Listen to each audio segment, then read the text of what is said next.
Hello আমার ভালোবাসার বন্ধুরা, কেমন আছো সবাই? আশা করি সকলেই ভালো আছো। আমি তোমাদের প্রিয় চুমকি আপু আবারও চলে আসলাম নতুন একটি গল্প নিয়ে। গল্পটি শেষ পর্যন্ত শুনলে তোমাদের দাঁড়িয়ে যাবে। আমি সোজা হয়ে বসে আমার দুহাত দিয়ে মায়ের দুকাত ধরে ফেললাম আর মায়ের একদম কাছে চলে গিয়ে বললাম, মা প্লিজ একবার দাও, সব ঠিক হয়ে যাবে, প্রমিস। আর কোনো দিন তোমাকে বিরক্ত করব না, কোনো দিন কোনো কারো সাথে দুষ্টুমি করব না, ভালো করে পড়াশোনা করব, ভালো রেজাল্ট করব। প্লিজ মা, প্লিজ। আমি বলতে বলতে একটা হামি খেলাম আর বলতে থাকলাম, প্লিজ মা, মা গো, জাস্ট একবার প্লিজ। আর কিচ্ছু চাই না, শুধু একবার দাও।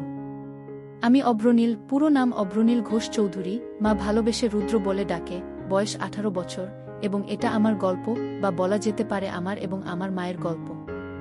এটা একটা সত্যি ঘটনা, তাই আমি চাই যে আমার দর্শকরা পূর্ণ সত্যিটার সাথে পরিচিত হোক।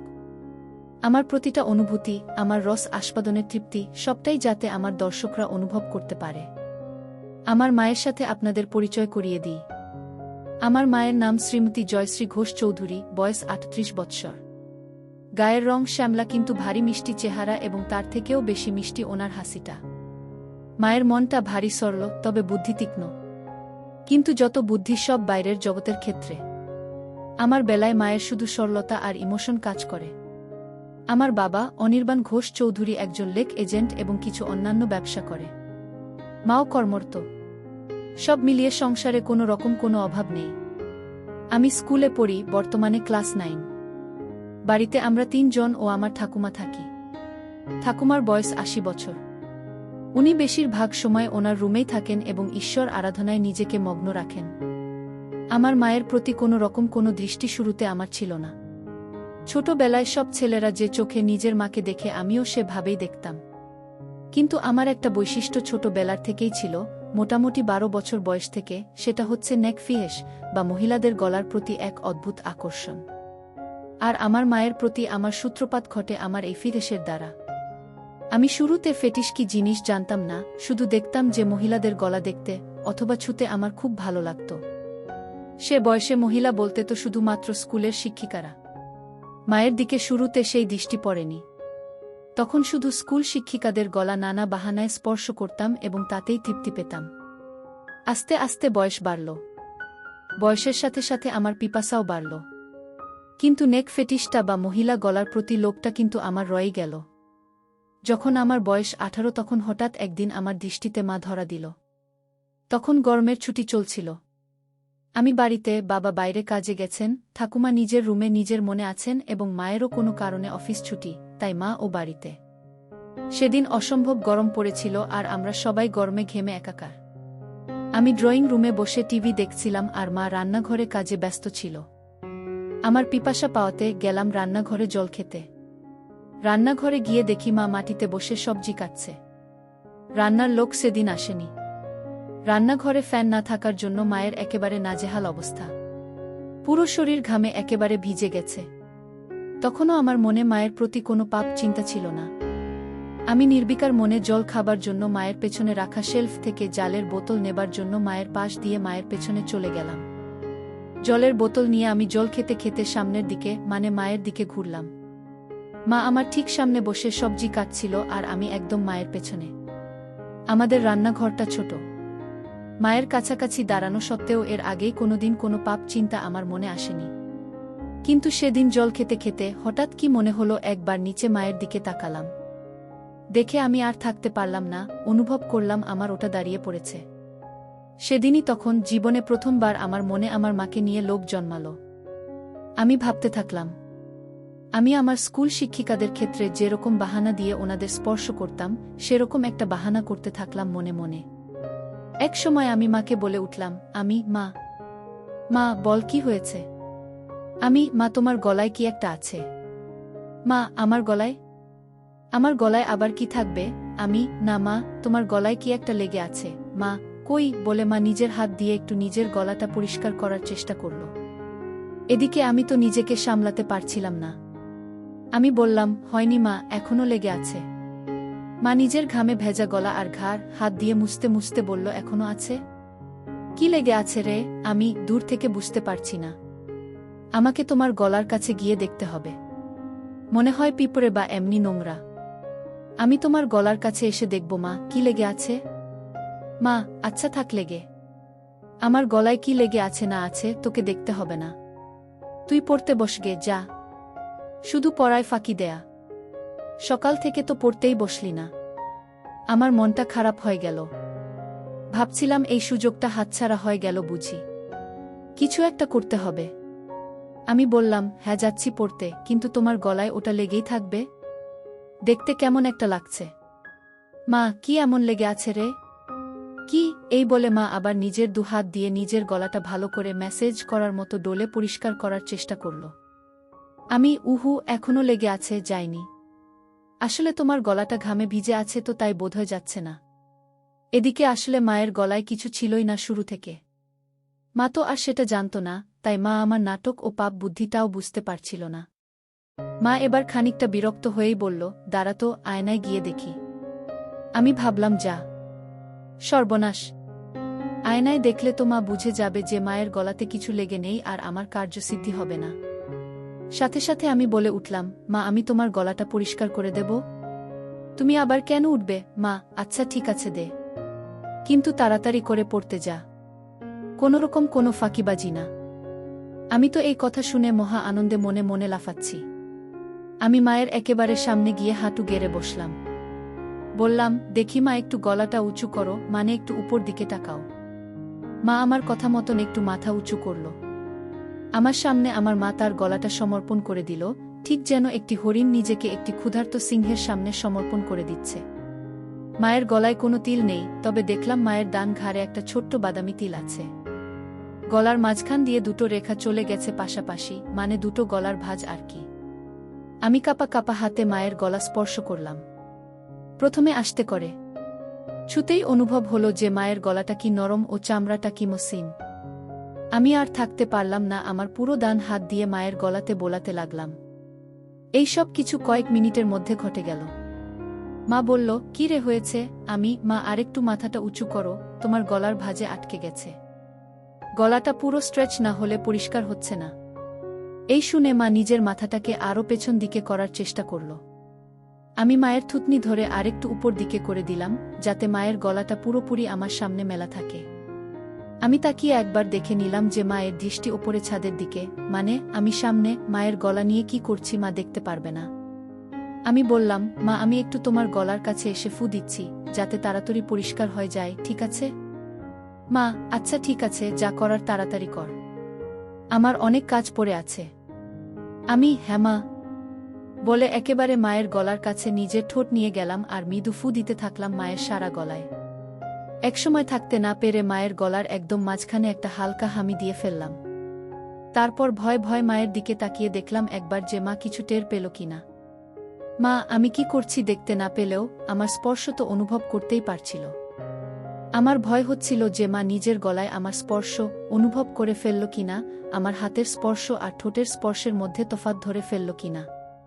কিন্তু দেখলাম যে না, মা কিছু বুঝতে পারেনি।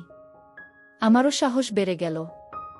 মা হঠাৎ নিজের দুহাত দিয়ে আমাকে এক ঝাটকা দিয়ে দূরে ফেলে দিল। হঠাৎ ধাক্কা খেয়ে আমি পেছনে হেলে বসে পড়লাম ও নিজের সম্বিত ফিরে পেলাম। মায়ের দিকে তাকিয়ে দেখি মা গম্ভীর হয়ে নিজের আঁচল ঠিক করছে আর এক হাতে সবজি তুলছে। মা সঙ্গে সঙ্গে একটা হাত দিয়ে নিজের আঁচল নিয়ে নিজের গলাকে ভালো করে মুছে নিল। আমি খানিকটা ভয় পেয়ে বললাম, মা কি হলো? মা, কি হবে আবার? তুই পড়তে যা। আমি, না মানে তোমার গলা পরিষ্কার করছিলাম, তুমি হঠাৎ ধাক্কা দিলে। মা বড় বড় চোখে আমার দিকে তাকিয়ে একটু গম্ভীর হয়ে বলল, তোর পড়ায় ফাঁকি দেয়ার বাহানা কি আমি বুঝি না মনে করেছিস? সকাল থেকে এক লাইনও পারিসনি, যা পড়তে বস। আমি, কিন্তু তোমার গলাতে তো এখনো একটু লেগে আছে। মা, লেগে থাক আমার গলাতে যা খুশি, তোকে আমার গলার দিকে খেয়াল রাখতে হবে না। আমি একটু পরে স্নান করতে যাব, তখন এমনিতেই পরিষ্কার হয়ে যাবে। আমি একটু মনে মনে ভয় পেলাম, তাহলে কি মা বুঝে গেল আমার মনের পাপ? এই ভাবতে ভাবতে আমি আস্তে আস্তে মুখ নিচু করে চলে যেতে লাগলাম। তখনই মা আমার পেছন থেকে মিষ্টি গলায় বলে উঠল, কষ্ট পাসনে বাবা, আমি তো তোর ভালো জন্যই বলি। আমি বুঝি তোর বয়সে পড়তে ইচ্ছে না হওয়াটাই স্বাভাবিক, মন শুধু ফাঁকি দিতে চায়। কিন্তু বাবা, পড়াশোনা না করলে তো ভবিষ্যৎ অন্ধকার। আমার আর বুঝতে বাকি রইল না যে আমার অতীব সরল মা আমার মনের ভেতর কি পাপ চলছে তা একটুকুও বুঝতে পারেনি। আমি নিশ্চিন্ত হয়ে বললাম, মা সরি, তুমি চিন্তা করো না, আমি ভালো করে পড়াশোনা করব। আমার কথা শুনে মায়ের মুখে একটা মিষ্টি হাসি ফুটে উঠল, আর আমিও রান্নাঘর থেকে চলে গেলাম। অল্পটুকু স্বাদ পাওয়ার পর থেকে আমার মন পাপ চিন্তায় ভরে উঠল। যেই মহিলাকে আমি এতদিন শুধু মা হিসেবে পুজো করে এসেছি, সেই মহিলা, সেই নারী এখন আমার কাছে একটা তৃপ্তির দেহ মাত্র, যেটা দিয়ে আমার বাসনার পিপাসা তৃপ্ত মিটাতে পারব। আমার মন তৎপর হয়ে উঠল। মা শব্দটা আমার কাছে একটি দারুণ অনুভূতির শব্দ হয়ে উঠল। আমার হঠাৎ মায়ের বলা কথাটা মনে পড়ল, মা স্নান করতে যাবে। হঠাৎ দেখি মা জল ভরা বালতি নিয়ে আমার রুমে এসে হাজির। বুঝলাম কাজের মাসি আসেনি, তাই মাকেই ঘর মুছতে হচ্ছে। মা বলল, এই যে, হয় ঘরের বাইরে যা, নয় খাটের উপর পা উঠিয়ে বস, ঘর মুছব। আর খবরদার বলে দিচ্ছি, যতক্ষণ না ঘর শুকোচ্ছে মাটিতে পা ফেলবি না, ঠিক আছে? আমি সজোরে মাথা নাড়িয়ে আমার সম্মতি জানালাম এবং তাড়াতাড়ি খাটে উঠে ইঙ্গিত দিলাম যে আমি রুমেই থাকছি। মা নিজের শাড়ির আঁচল কোমরে গুজে হাঁটু গেড়ে বসে পড়ল এবং নিজের মতো ঘর মোছা শুরু করল। আমার খাটে সব সময় একটা পড়ার বই খোলাই থাকে, তখনও ছিল, আর ওটাই আমাকে তখন বাঁচালো, নয়তো আবার পড়াশোনায় ফাঁকি দেওয়ার জন্য মায়ের বকুনি খেতে হতো। আমি বইটা নিয়ে পড়ার ভান করতে লাগলাম। কয়েক সেকেন্ড পর একবার আর চোখে মায়ের দিকে তাকালাম। তাকিয়ে যা দেখলাম তাতে আমার চক্ষু ছানাবড়া হয়ে গেল। ঘরে ফ্যান চলা সত্ত্বেও মা তখনও ঘামছে, সারা শরীর ঘামে ভেজা। আমি লক্ষ্য করলাম ঘামের বিন্দুগুলো মায়ের কপাল থেকে আস্তে আস্তে নেমে যেতে থাকল। একটু পরেই মায়ের ঘর মোছা হয়ে যাবে আর মা ছাদে যাবে কাপড় মেলতে। আজকে ছুটির দিন, তাই নিশ্চয় মা প্রচুর কাপড় ধুয়েছে এবং তাই বেশ সময় লাগবে কাপড় মেলতে। ঠাকুমাকে নিয়ে চিন্তা নেই, উনি শুধুমাত্র সন্ধে বেলা একটু ঘর থেকে বেরোন। এই দুপুরের সময়টায় উনি নিজের ঘরেই থাকেন। আমি অপেক্ষা করতে থাকলাম কখন মা ছাদে যায়। এক সময় মা হাঁক পারল, রুদ্র, আমি ছাদে যাচ্ছি, ঘরের দিকে নজর রাখিস। ঠাকুমা কানে শোনে না, তাই ঘর ফাঁকা হলে কাউকে ঘরের খেয়াল রাখতে হয়। যাই হোক, আমি যেই সুযোগের অপেক্ষায় ছিলাম সেটা পেয়ে গেলাম। আমার পকেট স্ক্রুড্রাইভার আর পকেট হাতুড়ি নিয়ে আমি চললাম মায়ের বেডরুমের দিকে। মায়ের বাথরুমের দরজাটাকে দুপাশ থেকেই ভালো করে পর্যবেক্ষণ করলাম। প্রথমবারে কোনো ফুটো পেলাম না। মনটা একটু খারাপ হলো। এই ভারী কাঠের দরজায় তো আর এই পলকা দিয়ে এত কম সময় নতুন করে ফুটো করা যাবে না। কিন্তু আমি আবার বিশ্বাস নিয়ে খোঁজ শুরু করলাম। অবশেষে দেখলাম যে দরজার ভেতর দিক থেকে একটা ছিদ্র শুরু হয়েছে, কিন্তু সেটা এখনো এপার ওপার হয়নি। আমি সঙ্গে সঙ্গে আমার হাতিয়ার দিয়ে ফুটোটাকে বড় এবং সম্পূর্ণ করতে লেগে গেলাম। সফল হওয়ার পর ফুটো দিয়ে দেখলাম যে পুরো বাথরুমের ভেতরটাই পরিষ্কার দেখা যাচ্ছে। আমি আনন্দে আত্মহারা হয়ে উঠলাম। আমি মায়ের বেডরুম থেকে যাওয়ার আগে ফুটোটাকে সাময়িকভাবে একটা ছোট্ট কাঠের টুকরো দিয়ে বন্ধ করে আসলাম, যাতে মায়ের সন্দেহ না হয়। এরপর অপেক্ষা করতে থাকলাম কখন মা স্নানে যায়।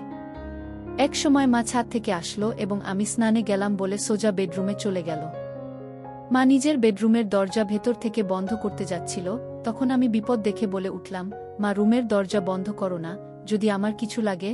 মা, আমাদের রুমে আবার তোর কি কাজ? আমি, না মানে, দরকার তো পড়তেই পারে। তোমারও তো দরকার পড়তে পারে। হঠাৎ যদি কিছু লাগে তোমার, যেমন সাবান বা কিছু। কখন কি দরকার পড়ে কেউ বলতে পারে। বাথরুমের দরজা তো আর খোলা রাখতে বলছি না, রুমের দরজাটাকে খোলা রাখতে বলছি। আমি খানিকটা ঠাট্টা করে বললাম। মা, হ্যাঁ ঠিক আছে, তোকে অত পাকামো করতে হবে না। খোলা রাখছি রুম। বাড়ির দিকে খেয়াল রাখিস। আমি গেলাম স্নানে। আচ্ছা মা। মা বাথরুমে ঢোকার 2 সেকেন্ডের মধ্যে আমি মায়ের রুমে ঢুকে একেবারে বাথরুমের দরজার সামনে চলে গেলাম। স্ক্রু ড্রাইভার দিয়ে খুঁচিয়ে দরজার ফুটোটার থেকে কাঠের টুকরোটা বের করতে আমার বেশি সময় লাগল না। আমার সামনে তখন আমার যত্নে তৈরি করা দরজার বড় ফুটোটা খোলা। আমার মনে হচ্ছিল যেন স্বর্গের জানালা কেউ খুলে দিয়েছে আমার চোখের সামনে। নিজেকে সামলাতে না পেরে আমি আস্তে আস্তে নিজের চোখটা ফুটোর দিকে নিয়ে গেলাম। মনে নানান ভাবনা চলছে। আমার হৃৎপিণ্ড এত জোরে লাফাচ্ছিল যেন শরীরের বাইরে বেরিয়ে আসবে। এত জোরে বুকের শব্দ হচ্ছিল যে ভয় হচ্ছিল মা না শুনতে পেয়ে যায়। ভাবছিলাম যে আজকে আমি যেটা দেখব এটা পৃথিবীর যে কোনো ছেলের জন্য নিষিদ্ধ। আমি বুঝলাম মা এখুনি বেরোবে বাথরুম থেকে। আমি সাথে সাথে ফোনের রেকর্ডিং স্টপ করলাম। দরজার ফুটোটাকে আবার কাঠের টুকরো দিয়ে সয়ত্নে বন্ধ করে দিলাম ছুট নিজের ঘরের দিকে। নিজের ঘরে পৌঁছনো মাত্র শুনতে পেলাম মা বাথরুমে থেকে বেরিয়ে এসেছে। মনে মনে হাফ ছেড়ে বাঁচলাম। আমার মনে তখন পরম আনন্দ, যেন বিশ্ব জয় করে এসেছি। আমার মন ব্যাকুল হয়ে উঠল মাকে পাওয়ার জন্য। মনে মনে প্ল্যান ভাবতে থাকলাম, কিন্তু কোনো প্ল্যান মাথায় আসছিল না। এদিকে মায়ের অফিস শুরু হয়ে গেল। মাকে একা পাওয়ার সুযোগ হচ্ছিল না। আমার মন তরপাতে থাকল। দিনের পর দিন আমি মন মরা হয়ে যেতে থাকলাম। পড়ায় মন বসছিল না। টিউশন টিচারের কাছ থেকে আমার নামে নালিশও আসে মায়ের কাছে। মা আমাকে নিয়ে একদিন বাবার সাথে সন্ধে বেলা বসে জিজ্ঞেস করে কি হয়েছে আমার, বোঝায় ভালো করে পড়তে। কিন্তু আমি কি আর আসল কারণটা বলতে পারি, তাই চুপ করে বাবা মায়ের কথা শুনি এবং হজম করি। এভাবে বেশ কিছু দিন কেটে যায়। আমার মানসিক ও শারীরিক পরিস্থিতির উন্নতি হয় না। মা বাবাও হাল ছেড়ে দেয়। বোধহয় ভেবেছিল যে স্কুল খুললে রুটিন এ চলা শুরু হবে, তখন সব ঠিক হয়ে যাবে আমার। কিন্তু একমাত্র আমিই জানি আমার কিসে উন্নতি হবে। এভাবে প্রায় এক যায়। আমি আমার 15তম জন্মদিন পার করি। আমি আর নিজেকে শান্ত রাখতে পারতাম না।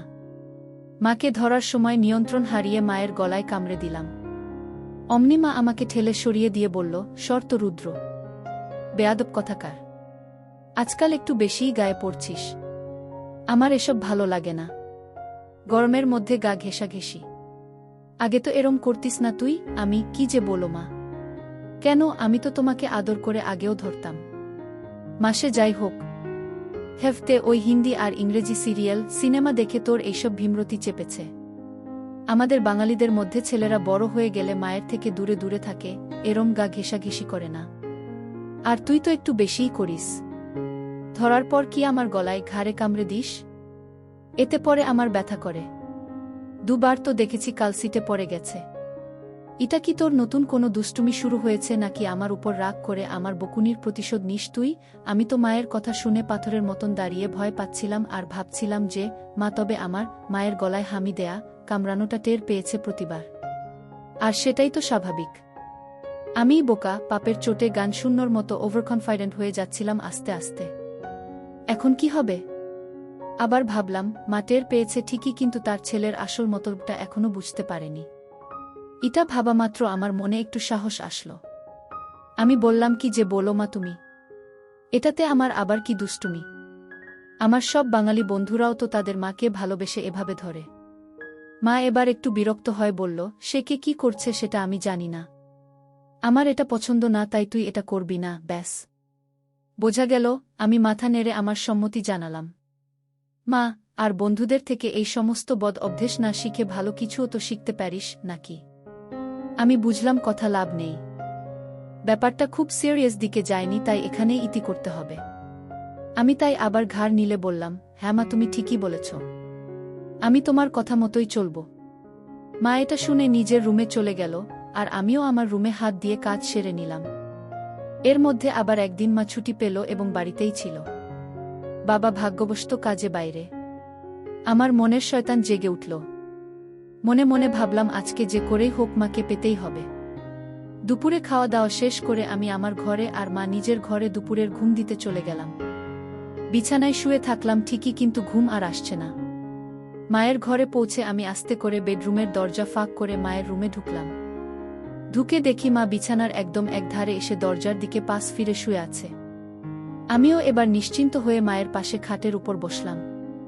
মা বা দিকে কাত হয়ে শুয়েছিল। আমি এবার সাহস করে মায়ের গলার একদম কাছে চলে গেলাম। কিন্তু বিপদ ঘটল তারপরেই। মায়ের ঘুম সাথে সাথে ভেঙে গেল, আর মা আমাকে ধাক্কা মেরে ফেলে বিছানায় উঠে বসল। মা, কি রে বাবা, তুই কি করছিলিস আমার কাছে এসে? আমি আমতা করতে করতে বললাম, কই মা, কিছু না তো। মা একটু রেগে গিয়ে বলল, কিছু না তো মানে? রুদ্র, দেখ, ভালো চাস তো সত্যি কথা বল। কি করছিলি তুই আমার এত কাছে এসে? আমি কোথায় মা? না না, আমি কোথায় তোমার কাছে ছিলাম? আমি তো তোমার পাশে খাটে বসেছিলাম। আমার আসলে ঘুম আসছিল না, তাই তোমার সাথে গল্প করতে এসেছিলাম। এসে দেখি তুমি ঘুমোচ্ছ, তাই তোমার কাছে বিছানায় সবে একটু বসেছিলাম।